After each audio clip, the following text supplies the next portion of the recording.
के मन हर्षाए, हो सुन कर के मन हर्षाए।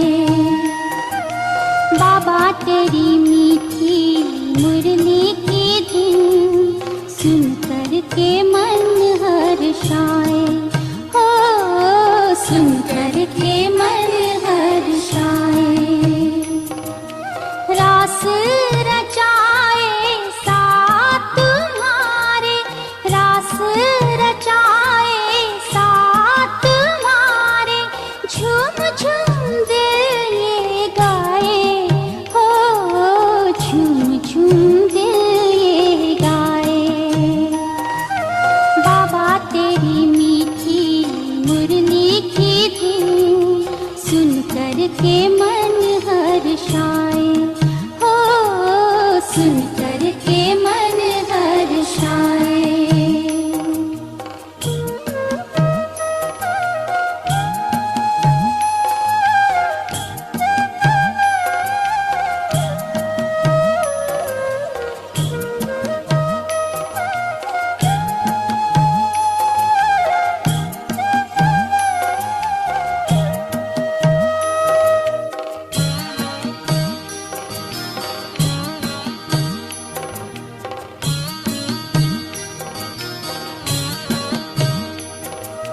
मुरली तेरी प्रीत है दिल की, देती अनुभव निराला, हो देती अनुभव निराला। जीवन ये लाए उजाला, पिए जो अमृत प्याला, पिए जो अमृत प्याला।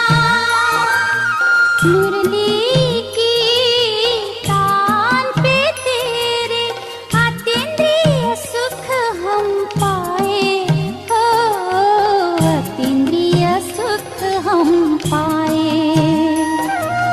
बाबा तेरी मीठी मुरली की धुन सुन कर के मन हर्षाए, हो सुन कर के मन हर्षाए।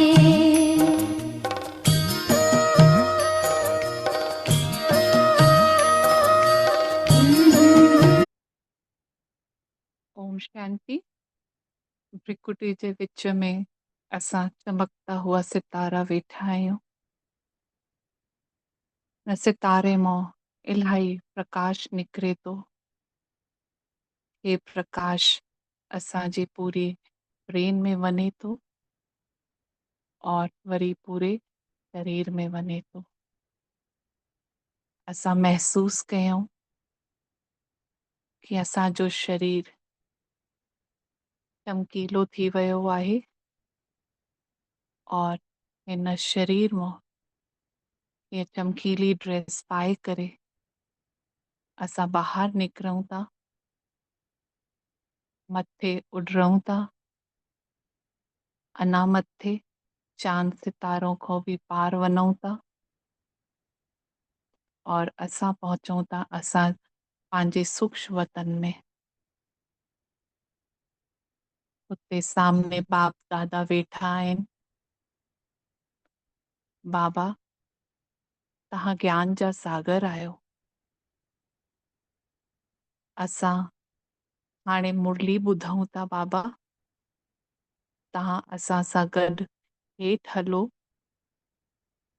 और तव्हां मुरली अची करे ॿुधायो बाबा। असां त सिर्फ़ु निमित आहियूं। बाबा मांखे मीठी दृष्टि ॾियनि था। बाबा जी मिठी दृष्टि वठी करे बाबा असांजो हथ पकड़े करे हेठि अचूं था। बाप दादा जी पवित्र किरणा चारों तरफ फैलेनि थी और असां धीरे धीरे हेठि अचूं था। हीअ पवित्र किरणा फैलाए करे और बाबा असांजे सम्मुख आहे और बाबा असांखे मुरली ॿुधाइनि था। ओम शांति। अॼु 21 अप्रैल 2026 जी मुरली आहे।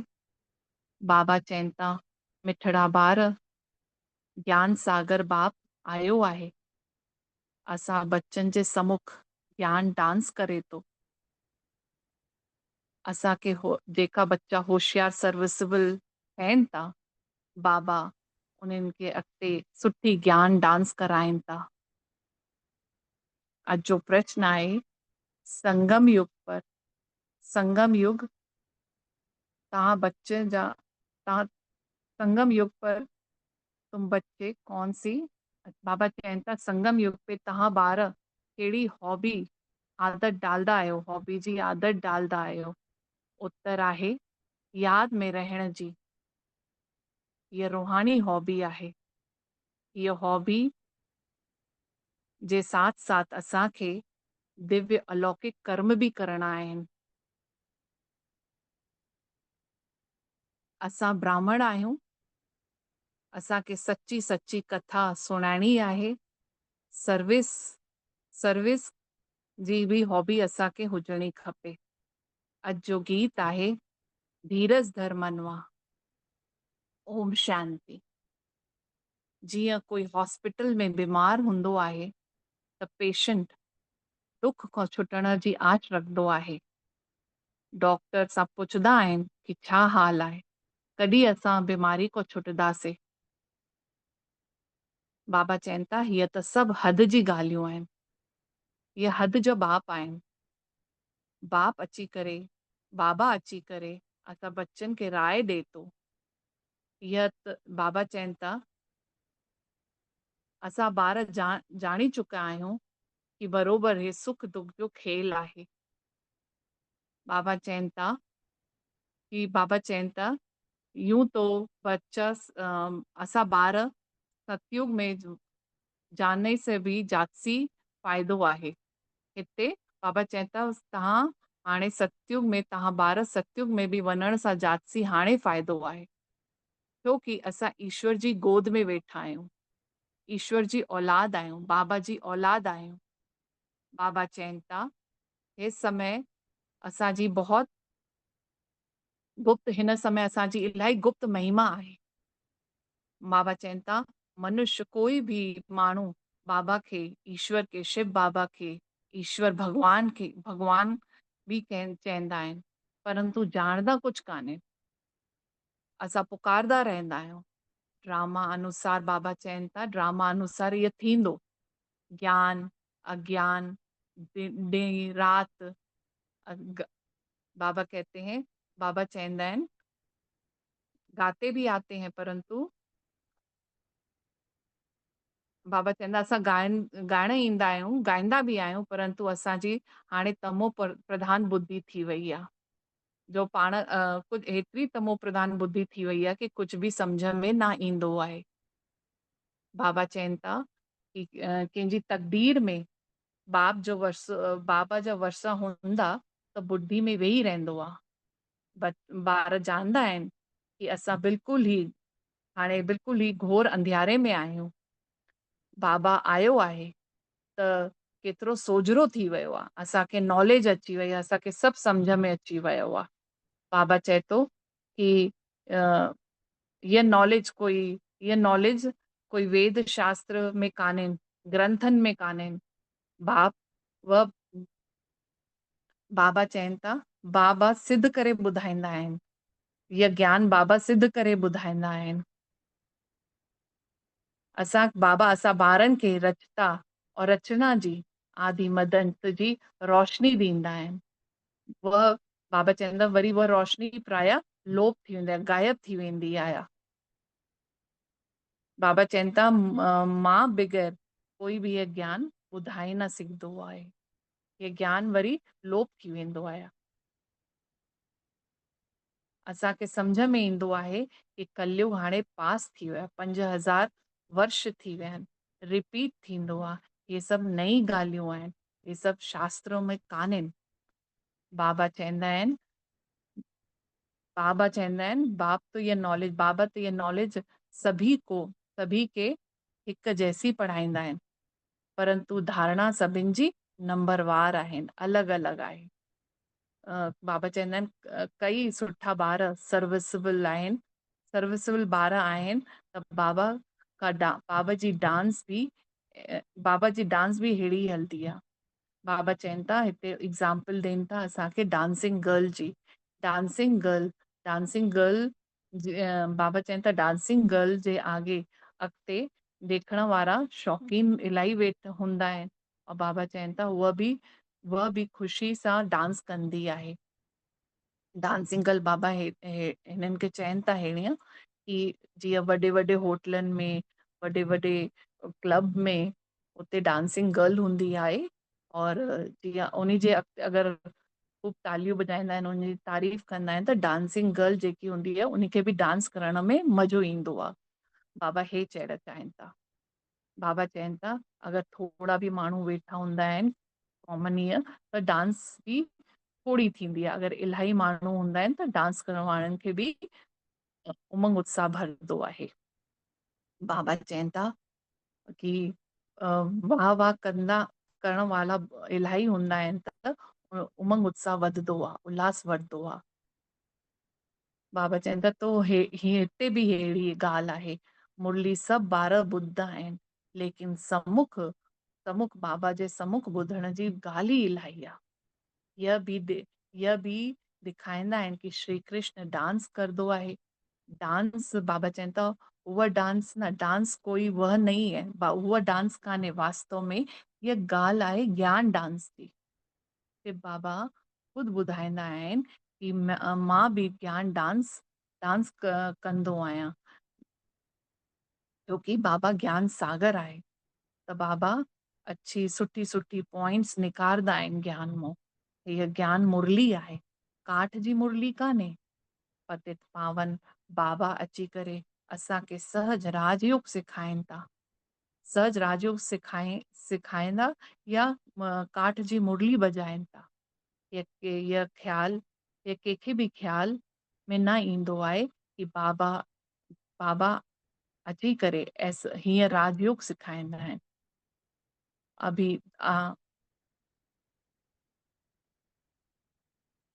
बाबा चवनि था हाणे तव्हां ॼाणंदा आहियो, बाक़ी कोई जी बि मनुष्य जी बुद्धि में कान्हे कि भॻवान अची चुका आहिनि, बाबा अची चुका आहिनि। बाबा चवनि था सभु जेका बि हिते ईंदा हो सभु नंबरवार पद पाइण वारा आहिनि।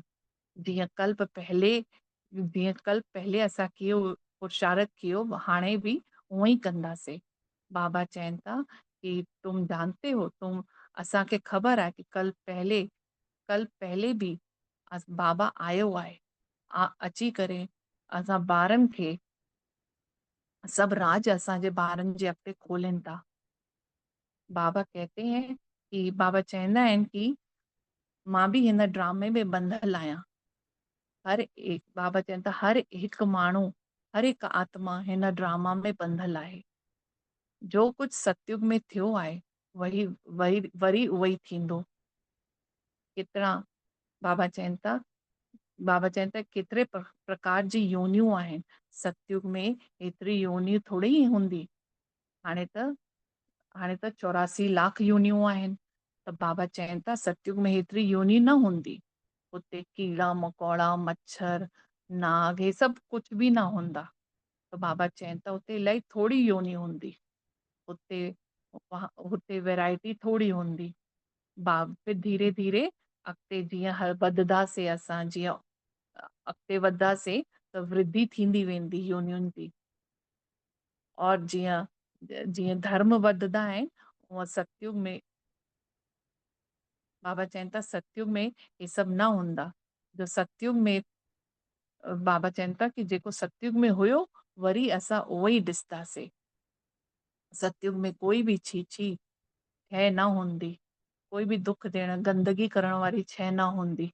बाबा हिकु बार मुरली में चयो हुयो कि जीअं कबूतर हे सभु महल में अची करे न वेहंदा, हुते गंदगी न करदा, कोई बि पंछी, कबूतर न कोई बि पंछी अची करे महल अची करे गंदगी न करदा, सब कायदे में हूंदा।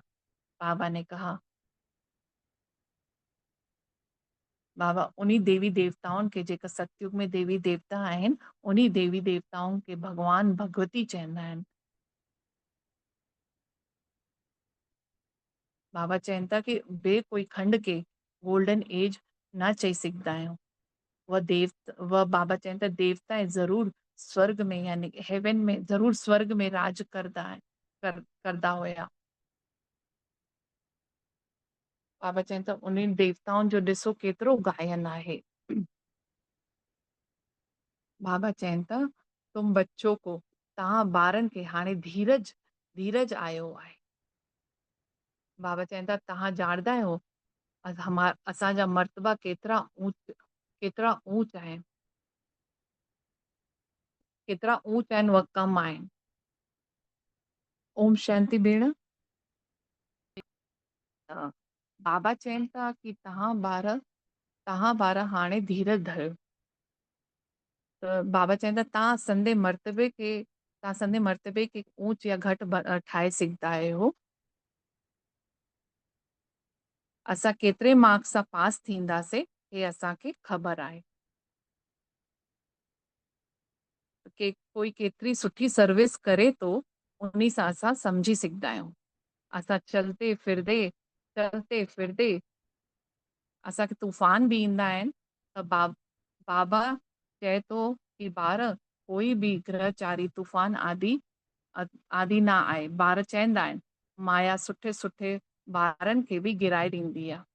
त बाबा चए थो बाबा असांखे धीरज ॾे थो, बाक़ी थोरो समय आहे। बाबा चए थो तुमको असांखे सर्विस बि करणी आहे स्थापना जी। स्थापना हो गई फिर बाबा चए थो फिर जाना, जॾहिं असांजी स्थापना थी वेंदी सतयुग जी त बाबा चए थो असांखे वञिणो आहे वापसि। इन में हिकु सेकेंड बि अॻिते पुठिते न थी सघंदो आहे। असांखे बाबा इह राज बच्चन खे सम्झाए थो। असां ड्रामा जा एक्टर आहियूं। हिन में असांजो मुख्य पार्ट आहे।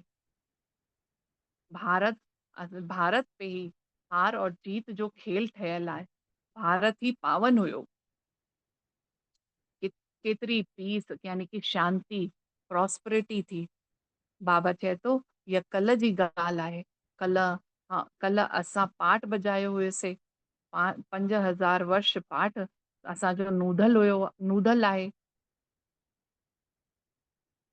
हीअ चक्र, हे जेको सृष्टि चक्र आहे 5000 वर्ष जो जेको चक्र आहे, बाबा चए थो हीअ लगातार फिरदो रहंदो आहे। बाबा असां वरी बाबा सां योग लॻाईंदा आहियूं। हिन में खाद निकलंदी आहे, आत्मा जी खाद निकलंदी आहे। बाबा यादि आहे त वर्षा बि ज़रूरु यादि ईंदो। पहले असांखे बाबा खे ॼाणणो आहे। बाबा चवंदा आहिनि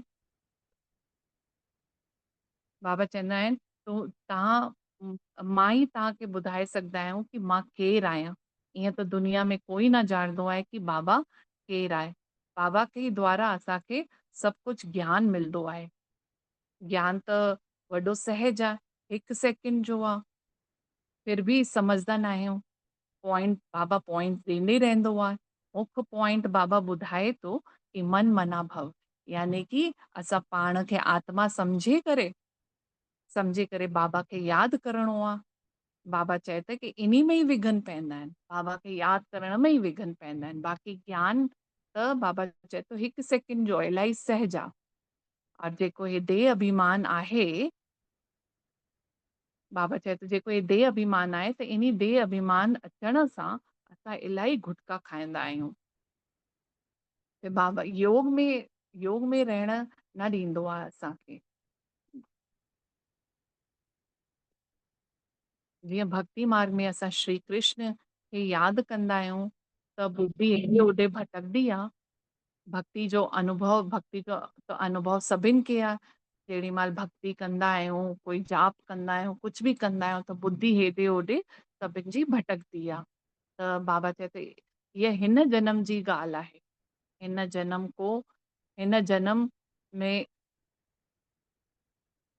जन्म खे अगरि असां सम्झी वेंदासीं त पास्ट जन्म जी असांखे कुझु न कुझु सम्झ में अची वेंदो। बाबा बाबा को बाबा चवंदो आहे की ॿारनि खे हॉबी हुजणु खपे बाबा खे यादि करणे जी। ॾिसो हॉबी थींदी आहे जंहिंमें असांखे ख़ुशी मिलदी आहे, असां लगन हूंदी आहे, उन में हॉबी में महिनत न करणी पवंदी आहे। त हॉबी मतिलब बाबा खे यादि करण जी हॉबी हुजणु खपे, जंहिंमें महिनत कान्हे, ख़ुशी आहे। त इन लाइ बाबा चवनि था की यादि करण जी बि हॉबी हुजणु खपे। और जेतिरो यादि कंदासीं बाबा खे असांजी ख़ुशी वधंदी। और साथ और असां गॾु गॾु दिव्य अलौकिक कर्म बि कंदासीं बाबा जी यादि में। जेको बि कर्म कंदासीं बाबा जी यादि में उहा अलौकिक दिव्य अलौकिक कर्म हूंदा। असां आहियूं बाबा चवनि था तव्हां आहियो ब्राह्मण, तव्हां सत्यनारायण जी कथा अमर कथा ॿुधो था हिन महिल। हे जेकी बि मुरली असां रोज़ ॿुधंदा आहियूं हीअ सत्यनारायण जी कथा उहा अमर कथा आहे।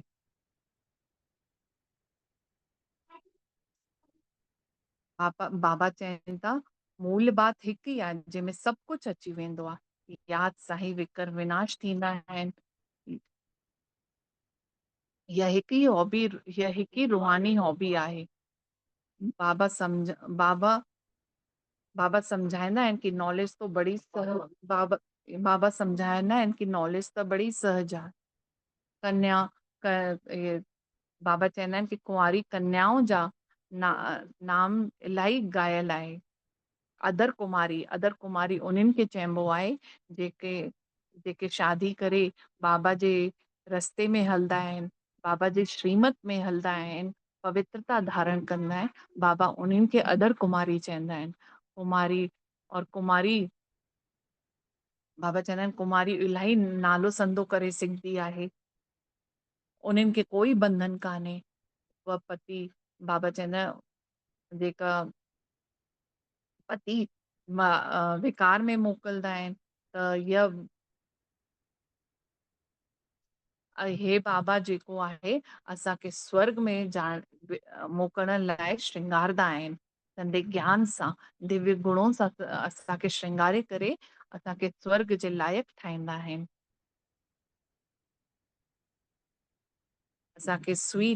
असांखे स्वीट सागर में वठी वेंदो आहे। बाबा चवंदा आहिनि हीअ पुरानी शरीर सहित बिल्कुलु सभु कुझु भुली वञो, कुझु बि यादि न अचे सिवाय बाबा जे। आत्मा चवंदी आहे कि असां ही 84 जन्म पूरा कया आहियूं। हाणे असां बाबा खां पूरा वरसा वठूं था। हिम्मत रखणी आहे। माया सां बि लड़ाई है। बाबा असांखे हिम्मत ॾींदा आहिनि। असांखे पाण बि हिम्मत रखणी आहे। वरी असां माया सां लड़ाई आहे। बाबा कहते हैं अॻिते त हे बाबा आहे, यानी कि ब्रह्मा बाबा लाइ चवनि था। माया जा तूफ़ान इलाही ईंदा आहिनि बाबा जे पास। सभिनि खां पहले बाबा चवनि था सभिनि खां पहले बाबा जे पास सभु तूफ़ान ईंदा आहिनि। बाबा चवंदा आहिनि कि हे तूफ़ान त ज़रूरु ईंदा। बाबा जे पास हे तूफ़ान ईंदा आहिनि। पोइ असां अंत में सभु कर्मातीत अवस्था खे पाईंदा आहियूं। पोइ तूफ़ान अंत में कर्मातीत तेसि ताईं त तूफ़ान ईंदा। पर हे तूफ़ान अचणु सुठो आहे। असांखे अॻिते वधाईंदा आहिनि और असांखे अनुभवी ठाहींदा आहिनि। त कोई बि जेको बि मुरली ॿुधे थो अगरि तूफ़ान अचनि था असांजी लाइफ में त हे इलाही गुड लक आहे। जेके तूफ़ान ईंदा आहिनि, तूफ़ान मतिलबु इम्तिहान असां ॾींदा आहियूं, एग्ज़ाम ॾींदा आहियूं त हे असांखे अॻिते नेक्स्ट क्लास में पहुचाईंदा आहियो। त तूफ़ान में कोई बि घबराए न। हे सभु असांखे अॻिते वधाइनि था। त बाबा चवनि था हीअ सभु नई ॻाल्हि आहे। बाक़ी असां अॼु तक हीअ ॻाल्हि न ॿुधी आहे कि तूफ़ान कोई तोहफ़ो आहे, तूफ़ान असांखे अॻिते ॿुधाए थो, वधाए थो। हे सभु आहिनि नई ॻाल्हियूं। पहले बि इहे थियो हुयो। ड्रामा जो पाठ बजे थो। हाणे वरी असांखे घर वापसि वञिणो आहे। बाबा चवनि था हीअ पुराणी दुनिया नर्क आहे। चवंदा बि आहिनि कि लक्ष्मी नारायण क्षीर सागर में रहंदा हुया। बाबा चवनि था कि उन जो मंदिर केतिरा सुठा ठाहींदा आहिनि। पहले पहले मंदिर बाबा ने ये क्षीर सागर में ठातो आहिनि। क्षीर सागर मतलब दूध जी तालाब ठाहे करे विष्णु जी मूर्ति खे वेठाईंदा आहिनि। बाबा सुठा सुठा चित्र ठाहे करे पूजा करदा हुया। हुन समय बहुत सस्ताई भी हुई। बाबा जा हे सभु ॾिठल आहिनि। बरोबर हे भारत केतिरो पवित्र हुयो, क्षीर सागर हुयो। दूध घी जी जैसी जहिड़ी नदियां हुई। इहा महिमा बाबा चवनि था, इहा तो महिमा स्वर्ग जी आहे। स्वर्ग जो नालो वठी करे मुंहं में पाणी ईंदो आहे। असां ॿारनि खे हाणे ज्ञान जो तीसरो नेत्र मिलियो आहे, त बुद्धि में समझ आई आहे। बुद्धि चली वेंदी आहे पंहिंजे घर तरफ़, फिर स्वर्ग में ईंदी आहे। उते सभु कुझु नयो ई नयो हूंदो आहे। बाबा श्री नारायण जी मूर्ति ॾिसंदो आहे त इलाही ख़ुशि थींदो हुयो। यानी कि ब्रह्मा बाबा लाइ बाबा चवनि था। इलाही प्यार सां हुनखे रखंदो हुयो। बाबा हे न समझदा हुया कि मां ई हे वञी करे हाणे ठहंदुमि, नारायण वञी करे ठहंदुमि। हे ज्ञान त हाणे बाबा खे मिलियो आहे। तुमको असांखे ब्रह्मांड और सृष्टि चक्र जी आदि मध्य अंत जो बाबा ने ज्ञान ॾिनो अथई। असांखे ख़बर आहे कि असां कीअं चक्र लॻाईंदा आहियूं। बाबा असांखे राजयोग सेखारींदा आहिनि। असां ॿारनि खे इलाही ख़ुशी हुजणी खपे। बाक़ी थोरो समय आहे। शरीर जो कुझु बि शरीर में त कुझु न कुझु थींदो ई रहंदो आहे।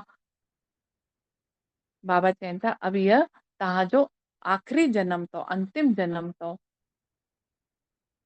हाणे असांजा सुख जा ॾींहं अचनि था। ड्रामा प्लान अनुसार असां ॾिसंदा आहियूं कि विनाश सामने बीठो आहे। हाणे बीठो छा आहे, विनाश त शुरूआत त थी वई आहे। त बाबा चवनि था विनाश त सामने बीठो आहे। असांखे ज्ञान जो तीसरो नेत्र मिलल आहे। मूल वतन, सूक्ष्म वतन और स्थूल वतन। बाबा चवनि था तव्हांखे अच्छी रीति ॼाणणो आहे। या सुदर्शन चक्र असांजी बुद्धि में सॼो ॾींहुं फिरंदो रहे। ख़ुशी थींदी आहे। बाबा हिन समय असांखे बेहद जो बाप टीचर वञी करे पढ़ाए थो। परंतु बाबा चवनि था कि परंतु नई ॻाल्हियूं हुजण सां असां घड़ी घड़ी भुली वेंदा आहियूं। नहीं तो असांखे बाबा चवण सां ख़ुशी जो पारो चढ़ी वञणु खपे। राम तीर्थ श्री कृष्ण जो भक्त हुयो। त श्री कृष्ण के दर्शन लाइ केतिरो चवंदो हुयो। हुनखे साक्षात्कार थी वियो और ख़ुशी थी वई हुनखे साक्षात्कार करण सां श्री कृष्ण जो। परंतु बाबा चवनि था कि हिन सां छा थींदो, साक्षात्कार करण सां छा थींदो, मिलंदो तो कुझु बि न आहे। यहाँ त असांखे बाबा असांखे एतिरी ख़ुशियूं ॾे थो, क्योंकि असांखे पतो आहे कि हाणे 21 जनम लाइ एतिरो ऊंच पद पाईंदासीं। उते त साक्षात्कार करण सां असांखे कुझु बि पतो न पवंदो आहे कि हाणे साक्षात करण सां छा थींदो। हिते त असांखे सॼी नॉलेज आहे, सभु पतो आहे कि हाणे असां 21 जनम लाइ ऊंच पद पाइण वारा आहियूं। इन लाइ असांजो ख़ुशी जो पारो चढ़णु खपे। त बाबा ने कहा टियों हिस्सो त असांखे ख़ुशी रहंदी आहे। अगरि अधु अधु थिए त फ़ाइदो कुझु कान्हे। तो बाबा चवनि था तो तव्हांखे सुख में असांखे बाबा 3 हिस्सो सुख में भेजे थो, ॾे थो।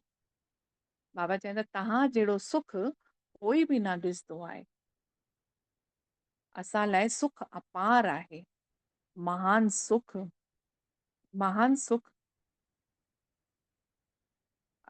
सुख जॾहिं हूंदो आहे त दुख जो पतो बि न पवंदो आहे।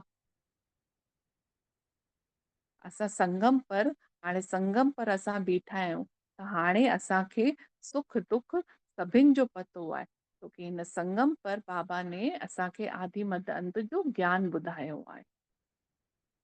असांजो मुख हुजणु खपे ॾींहं जी तरफ़, यानी कि रोशनी, यानी कि ज्ञान जी तरफ़, और लात हुजणी खपे, लत हुजणी खपे रात जी तरफ़। ये दुनिया, बाबा कहते हैं, न दुनिया के लत मारनी आहे, अर्थात बुद्धि सां भुलणो आहे। लत मारनी अर्थात बाबा चए थो बुद्धि सां हिन दुनिया खे भुलणो आहे। आत्मा ॼाणदी आहे कि हाणे असांखे घर वापसि वञिणो आहे। इलाही पाठ बजाए रखो, पाठ बजाते बजाते हाणे असां थकिजी विया आहियूं, हाणे असांखे वापसि वञिणो आहे। बाबा चवनि था ऐसे हीअं हीअं पाण सां गॾु वेही करे, अकेले में वेही करे ॻाल्हायो। हाणे जेतिरो असां बाबा खे यादि कंदासीं होतिरी असांजी कट निकिरंदी।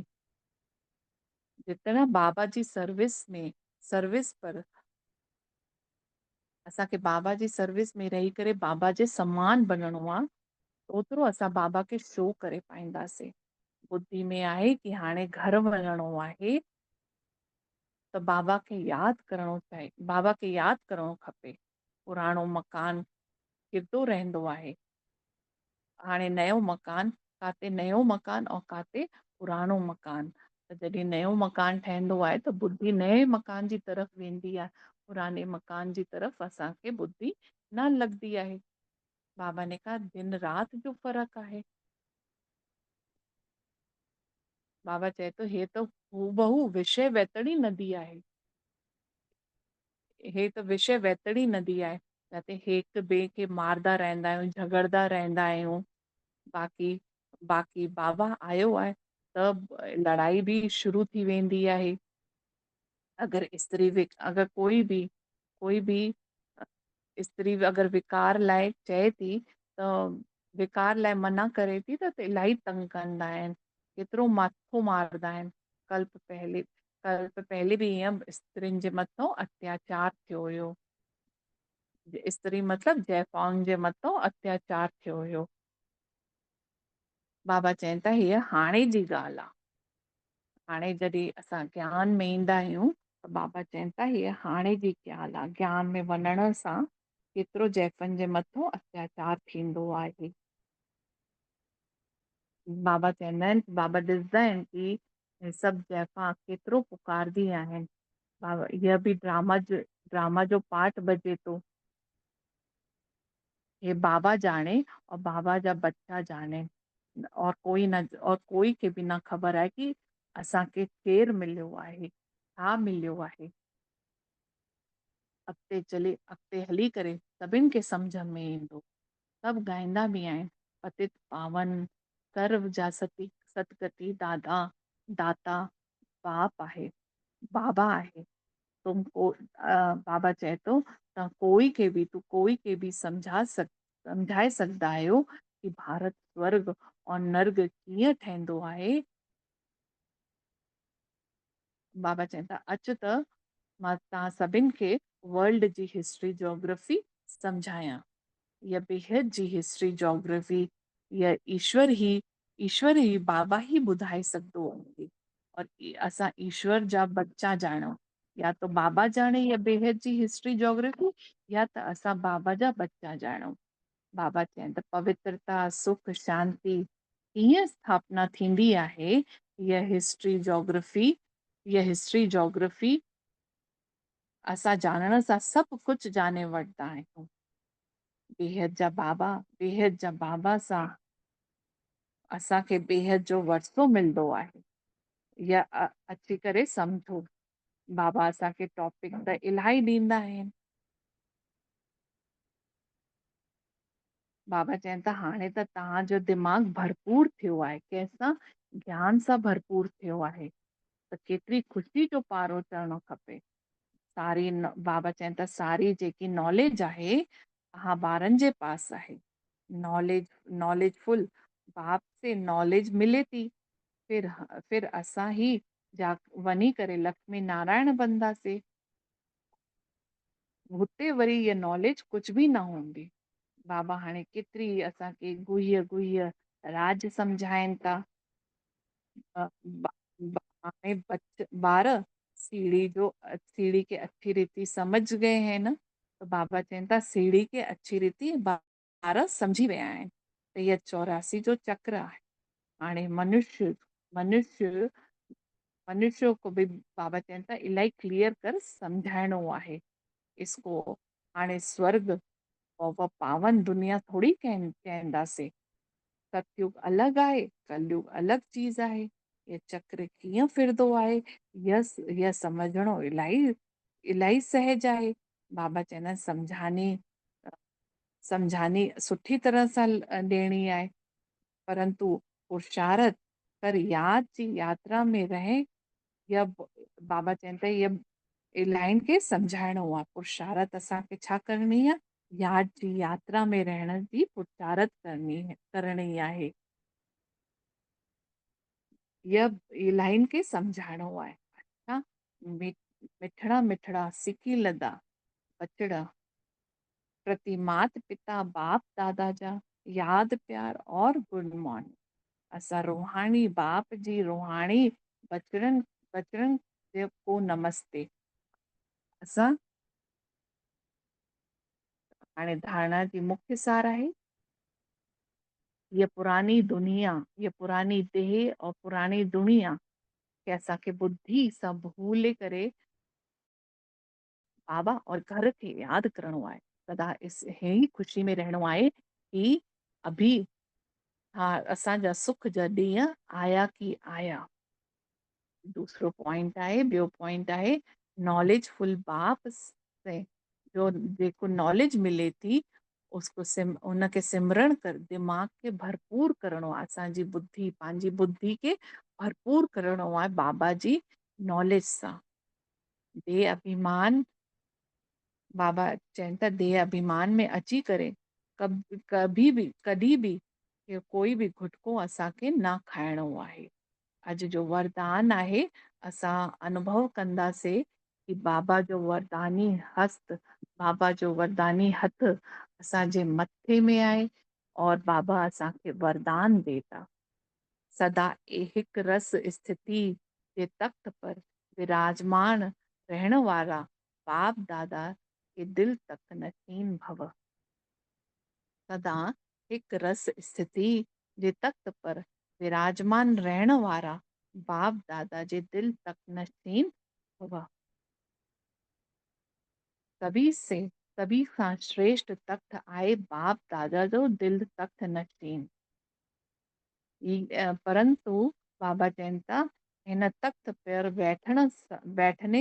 बैठण के लाइ असांखे अचल अडोल हिकु रस स्थिति जो तख़्त खपे।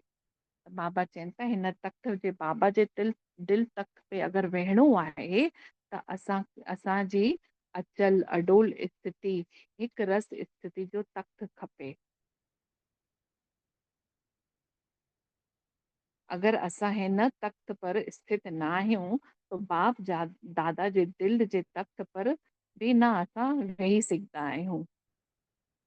बाबा चवनि था अगरि बाबा जे दिल ते वेहणा आहिनि त असां जेके भ्रिकुटी तख़्त पर अकाल मूरत बन स्थित हुजणो आहे। हे तख़्त बार बार डगमग न थिए बाप दादा जे दिल तख़्त पर विराजमान ठही असां ठही सघंदा आहियूं। अगरि हे तख़्त डगमग बार बार हिले डुले न, बार बार असांजी अवस्था हेठि मथे न थिए तो ही असां बाबा जे दिल तख़्त पर वेही सघंदा आहियूं। अॼु जो स्लोगन आहे शुभ चिंतन मतिलबु सभिनि लाइ सुठो सोचणो आहे। शुभ चिंतन जी वजह सां असां कोई बि नेगेटिव खे पॉज़िटिव में बदिले सघंदा आहियूं। कोई बि नेगेटिव ॻाल्हियूं अचनि थी, कुझु बि अचनि थी त असां उनखे पॉज़िटिव में बदिले सघंदा आहियूं। अॼु जा अव्यक्त इशारा आहे महान ठहिण लाइ महान ठहिण लाइ असांजे अंदरि मधुरता और नम्रता जो गुण धारण करणो आहे। मधुरता और नम्रता जो गुण धारण करणो आहे। ब्रह्मा बाबा असांजे पंहिंजे हर बच्चे जे चेहरे पे ॾिसण चाहींदा आहिनि कि असांजे चेहरे ते हिकु रस हिकु रस रूहानियत मुस्कुराहट ॾेखाई ॾे। हमेशह असांजो मुखड़ो चहिरो रूहानियत मुस्कुराहट सां भरपूर रहे। और बाबा दूसरी शइ ॾिसणु चाहींदो आहे, मुख खां असांजे मुख मां सदा मधुर ॿोल ई असां मधुर ॿोल ई सभिनि खे सुनाईंदा रहूं। बाबा चइनि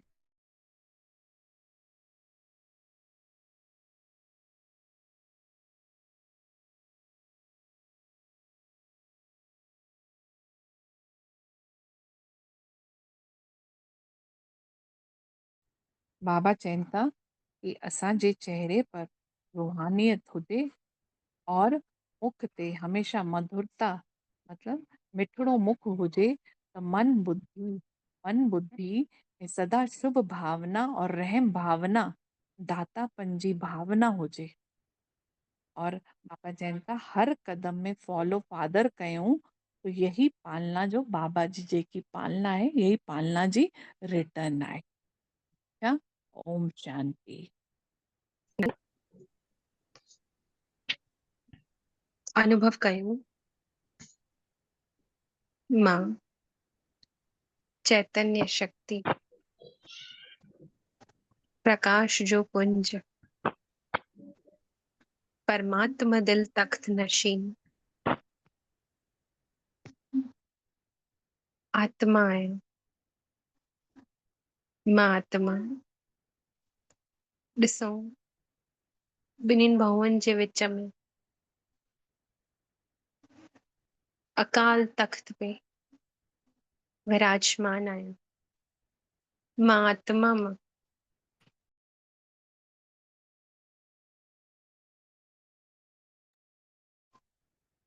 निकिरंदड़ प्रकाश चइनी पासे फैलिजे थो पियो। पंहिंजे अंदर में झांकऊं, ॿाहिर जी दुनिया त कई साल कई जन्म ॾिसंदे आयासीं। हिक पल लाइ अंतर्मुखी अवस्था में स्थित थी करे अंदरुनी यात्रा कयूं, जंहिंमें केवल मां ऐं मुंहिंजो मिठड़ो बाबल आहे। मां आत्मा मन ही मन पंहिंजे मिठड़े बाबल सां मिलन करे बाबा सां मिठड़ी मिठड़ी ॻाल्हियूं कयां थी। अनुभव कयूं मां आत्मा जीअं बिंदी सितारो आहियां। मुंहिंजो मिठड़ो बाबल बि चमकीलो दिव्य सितारो आहे। ज्ञान जो सागर आहे।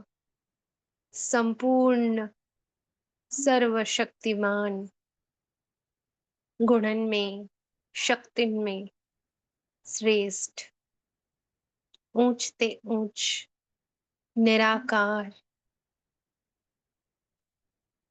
महात्माउनि जो भी गुरुनि जो भी सभिनीनि खां ऊंचो गुरु साक्षात सतगुरु पूरी दुनिया जो रचयिता, जंहिंखे पूरी दुनिया ॻोल्हे थी, उहो मुंहिंजे सम्मुख वही मां आत्मा के ज्ञान अमृत सां अमर ठाहे रहिया आहिनि। आत्मिक स्वरूप में टिकाए करे महसूस कयूं ज्ञान स्वरूप ठाहे रखियो अथऊं परमात्मा पिता ने मां आत्मा खे। अनुभव कयूं मां आत्मा मां चमकीली सुनहरी किरणा निकरी चारों तरफ फैलजनि थी। पहिरां मुंहिंजे पूरे देह में फैलजी पूरे देह के प्रकाशमय करे वरितो अथऊं। अनुभव कयूं मुंहिंजो मिठड़ो बाबल मां आत्मा सां परम धाम मां हेठि लही कंबाइन थी विया आहिनि। ऐं जीअं परमात्मा पिता मां आत्मा सां कंबाइन थिया, तीअं अनुभव कयूं मां आत्मा मां निकिरंदड़ सुनहरी ॻाढ़े रंग जी किरणा अञा ज़्यादा पावरफुल तेजोमयी थी वयूं आहिनि। अनुभव कयो शक्तिशाली पावरफुल किरणा निकिरी निकिरी चारों तरफ वाइब्रेशन खे शुद्ध पवित्र ठाहिनि थियूं। पवित्रता ब्राह्मण जन्म जो फाउंडेशन आहे। महसूस कयूं पवित्रता जी किरणा पूरे वातावरण में फैलजनि थियूं। हिकु हिकु आत्मा जेकी हिन पवित्र किरणनि जे स्पर्श में अचनि थियूं उहे भी पवित्रता ते हलण जी मेहनत करनि थियूं। उन्हनि खे भी परमात्मा पिता पवित्रता जी रस चखाए रखियईं। इहो अहिड़ो रस आहे जो वैकुंठ खां भी मिठड़ो आहे। महसूस कयूं पवित्रता में ॾाढी शक्ति आहे। शक्तिशाली किरणा परमात्मा पिता ऐं मां आत्मा मां निकिरी घर जे हिक हिक कोने में हिन सेवा स्थान में फैलजनि थी पयूं ऐं पूरे मोहल्ले में पूरे विश्व में ॾिसूं धरती जे ग्लोब जे चारों तरफ परमात्मा पिता जी पवित्रता जी किरणा फैलजी वयूं आहिनि। पूरो विश्व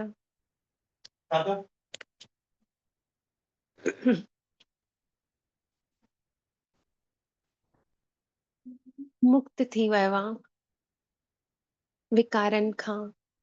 सभु निर्विकारी आत्मिक स्वरूप में आत्माऊं स्थित थी वयूं आहिनि। सभिनीनि जा कम रास थी रहिया आहिनि। सभिनीनि खे परमात्मा जो आत्मा जो परिचय मिले थो। सभु सुखी थी विया आहिनि। सभिनीनि जे प्रति शुभ भावना रखींदे हुए मां आत्मा सेकंड में ॾिसां थी पंहिंजे प्रकाश जे देह सां उॾंदी मथे हिन नीले आकाश खे पार करे सूक्ष्म वतन पहुची वई आहियां जिते फरिश्तनि जो राजा ब्रह्मा बाबा उनजी भ्रिकुटी में शिव बाबा सूक्ष्म वतन में बाहूं पसारे मुंहिंजो इंतज़ार करेनि पिया। मां फरिश्तो वञी करे बाबा सां गले मिलां थी ऐं महसूस कयूं था बाबा मां आत्मा के बाप दादा मां फरिश्ते जे मस्तक ते हथ रखी मूंखे दृष्टि ॾियनि था। निर्विकारी भव जो वरदान ॾियनि था। विजय जो तिलक लॻाइनि था। स्मृति ॾियाराइनि था मां वही कल्प पहले जी विजयी रत्न आत्मा आहियां। अनुभव कयूं स्मृति ॾियाराइनि था बाबा कल्प पहले भी मां आत्मा ने ही विकारनि जे मथां विजय प्राप्त कई हुई। हिन कल्प में भी बाबा कराईंदा। अनुभव कयूं बाबा खां वरदान वठी मां आत्मा हाणे पंहिंजे प्रकाश जे देह के भी सूक्ष्म वतन में छॾे निराकार स्वरूप में परम धाम पहुची वई आहियां। परम धाम में अनुभव कयूं सुनहरी ॻाढ़े प्रकाश जी दुनिया में पंहिंजे घर में मां आत्मा खे ॾाढो सुकून मिले थो। अहिड़ो सुकून पहले कॾहिं काथे न मिलो। इहो मुंहिंजो वास्तविक मां आत्मा जो घर आहे जिते मां आत्मा शांत स्वरूप अवस्था में पंहिंजे मूल रूप में निर्विकारी स्वरूप में सर्वगुण संपन्न स्वरूप में स्थित आहियां। महसूस कयूं हुते मां आत्मा जा सभु दिव्य गुण इमर्ज थियल आहिनि। मूल रूप सां मां आत्मा सतो गुणी आहियां। अनुभव कयूं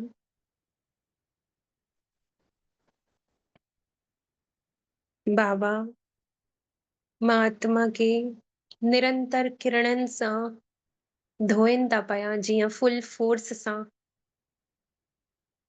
पाणी जे मिट्टी धोई वञिबी आहे, पाणी जे तेज बहाव सां स्थूल वाहन जी जीअं मैल निकिरंदी आहे, वैसे ही मां आत्मा मां कट परमात्मा जी किरणनि सां फुल फोर्स सां परमात्मा जी किरण बाबल जी मां आत्मा में पवंती ऐं मुंहिंजे अंदर जे किचड़े खे धोइनि थी पई।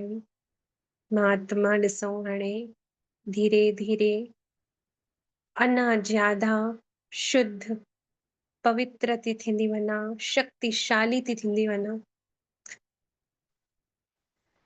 जन्म वठंदे वठंदे मां आत्मा में कट चढ़ी वई हुई, जो मुंहिंजो मूल स्वरूप ही मां आत्मा खां विसरी वियो हुयो।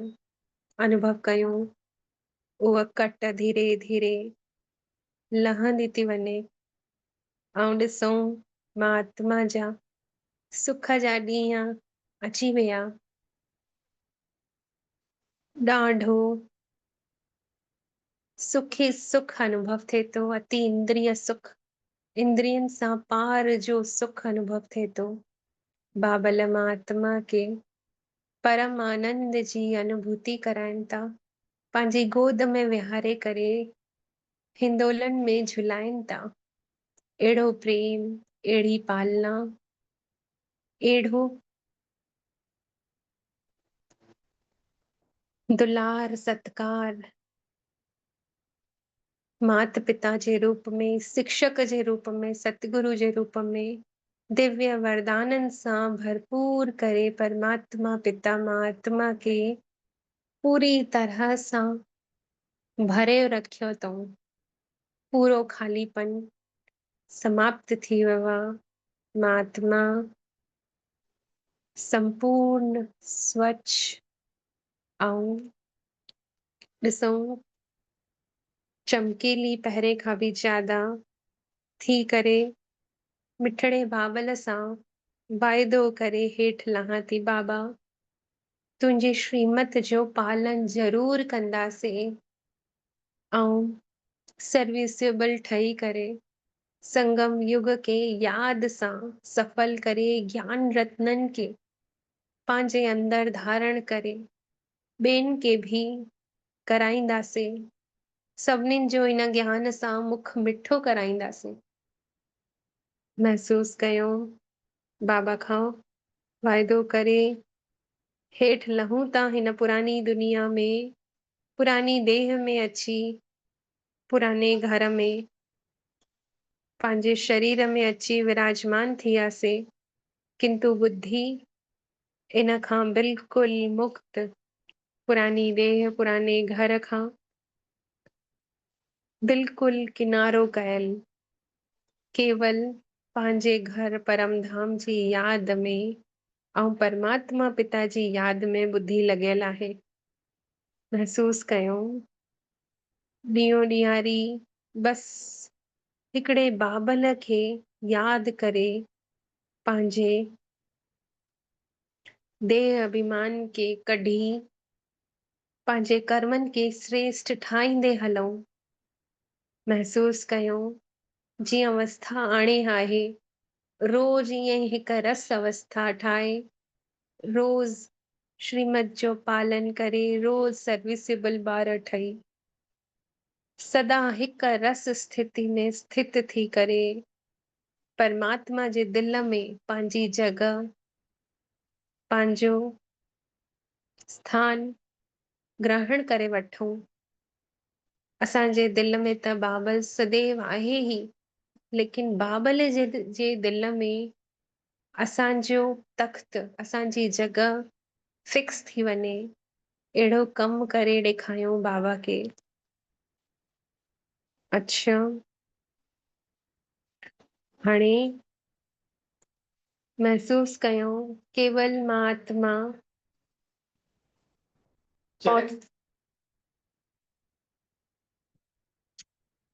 पॉज़िटिव सोच के पंहिंजे अंदर धारण करे, सब नेगेटिविटी खां मुक्त थी करे, हर ॻाल्हि के, ड्रामा जे हर सीन के पॉज़िटिविटी में ॾिसी करे दिव्य मधुरता जे, नम्रता जे गुण के धारण करे सदा मधुर ॿोल मुख मां निकिरनि। अच्छा, ओम शांति, ओम शांति, ओम शांति। शुक्रिया मुंहिंजा मिठड़ा बाबल जे तव्हां अॼु अहिड़ो अनुभव करायव, ऐं शुक्रिया तव्हां सभिनीनि आत्माउनि जो बि। ओम शांति। ओम शांति।